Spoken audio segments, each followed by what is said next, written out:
For today's makeup application, we'll be looking at an age makeup. My model is Noah, and my name is Ricky Greenwell. So once again, with my notion and idea within an age makeup application, I typically skip the foundation application.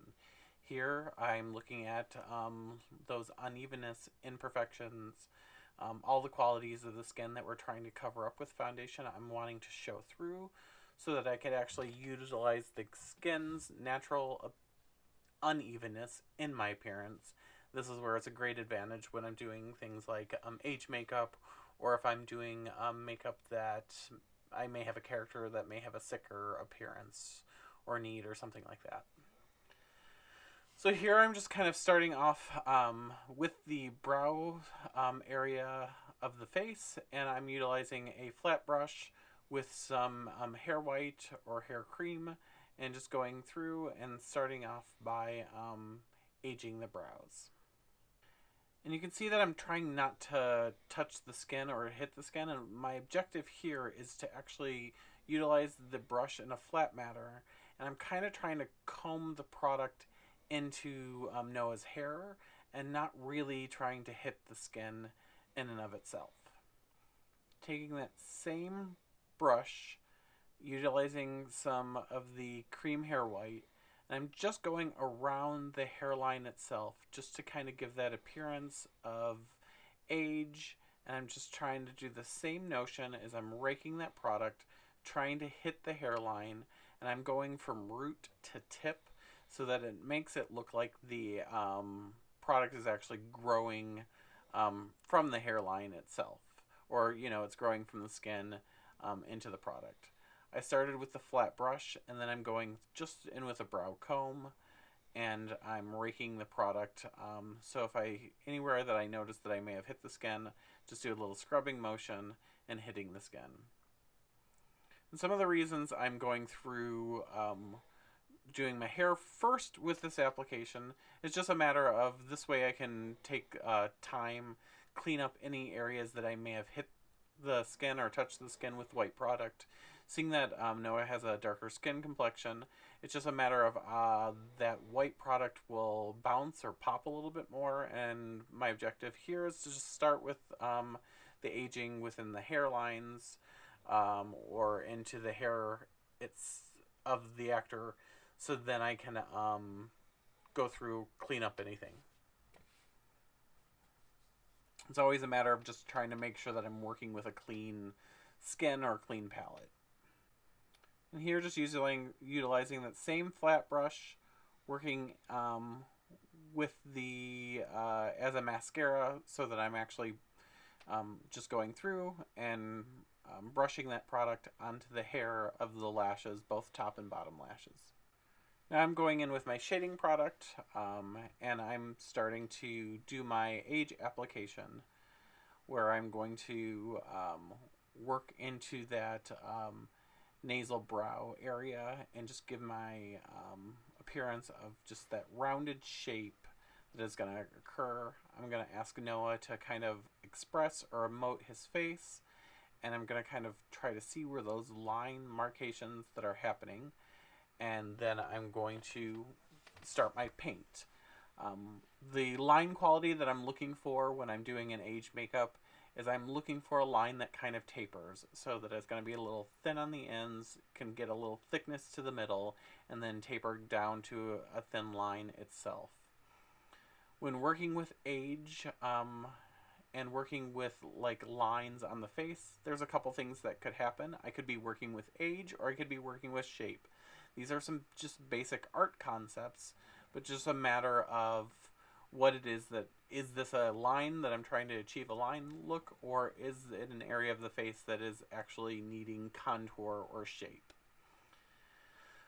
For Noah's application, I'm going in with all my shading products, and I am working shading products starting at the top of the face and working my way down. So you can see that I did some shape to the nose. I'm working that eye bag area. I'm doing some linear work at that across the crow's feet, adding a supporting line to that nasolabial fold. Now I'm going in with a highlight product, and I'm going to place a highlight anywhere that I had a shadow line. Your general rule of thumb when working with age makeup applications, typically my highlights are kind of go above the wrinkle line, and they're going to be blended in an upward direction, and my shadows will be kind of blended in a downward direction to give that perception or the illusion of roundness on the face. So here I'm just adding that little eye bag area that happens as we start to age a little bit. It's just a matter of, well, when we start to age quite a bit, it's just giving that fullness or that poof to the eyelid to make it have a droopy appearance. Adding some highlight to the bridge of the nose. I'm also adding some highlight to the outer portion of the nostrils to give a little bit of flair there. Here I'm adding highlight below the shadow line on the nasolabial fold, and I'll do that at the under eye area as well. Those are the two reasons I put my shadows there, is to make the lip area recede a little bit more, and also to bring out the eye area. It looks like I'm actually going to be doing a shadow above my line and also below my line under the eye area for this particular application. Now I'm just utilizing a clean sponge, and I'm going to be working in a matter of a two-step process where I'm kind of going to be flipping my sponge to work with highlights and shadows. Here I'm actually kind of dragging everything across so that my highlights are kind of blending up, my shadows are blending down. And here I'm trying to work as if I'm working in a much smaller venue than with my example of Karina that was a larger, less blended piece. You can see now I'm actually taking the sponge to kind of blend a lot of that away, patting product into the skin, blend things away to give a more subtle age appearance and a little bit of a more natural age makeup application. And here you can see I'm kind of pinching my sponge and kind of rocking the sponge back and forth. That just gives me great control over the sponge, and it's letting me work through and like blend out the product across the actor's skin. So now I'm going through and reinforcing any lines that I may have just done a little bit too much blending on, just so that I'm still getting that line quality that I'm looking for in my makeup application. Now I'm going through with a powder puff and just going through and setting my makeup to make sure that it's pressing into the skin and giving that appearance of transparency that I'm looking for in my foundation or in my makeup, and just making sure that all colors are blended well into the skin. So after my powder application, I'm going through and just kind of reinforcing some of my shadows, some of my highlights, just making sure that I take a moment, look at the values that I've created on the skin, and finding and working in areas that I may have just overblended with my product. One of the challenges that could happen when working, especially on like African American skin tones, is some of your setting powders can be densely pigmented. It's needed, of course, to help set the makeup into the skin, but that also could affect some of my product balance. So it's just a matter of, as you're working, learning to adjust and to compensate with some of those highlights and shadows as you're working. Now I'm going through with a vein product, and I'm kind of just checking Noah's skin, looking for areas. What I'm trying to do is find and give the appearance of some translucency or transparency to the skin. So I'm assessing the skin, taking some analysis, and then just adding a little bit of vein relief so that I can give that appearance of that skin translucency. So here I did 3 little locations. I applied the vein with a brush, I patted it out with my ring finger, and then I'm utilizing my powder to set the vein in place. Now I'm using just a flat texture stipple brush that's just going to allow me to add some age spots to the skin. And as I'm working on the skin, I'm looking for a somewhat irregular pattern to add a little bit of texture or some aging that may occur to the skin.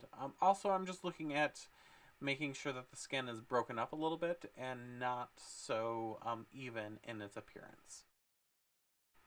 Now I'm adding just a little bit of capillary stipple to the cheeks, across the nose, areas that might get some fragileness or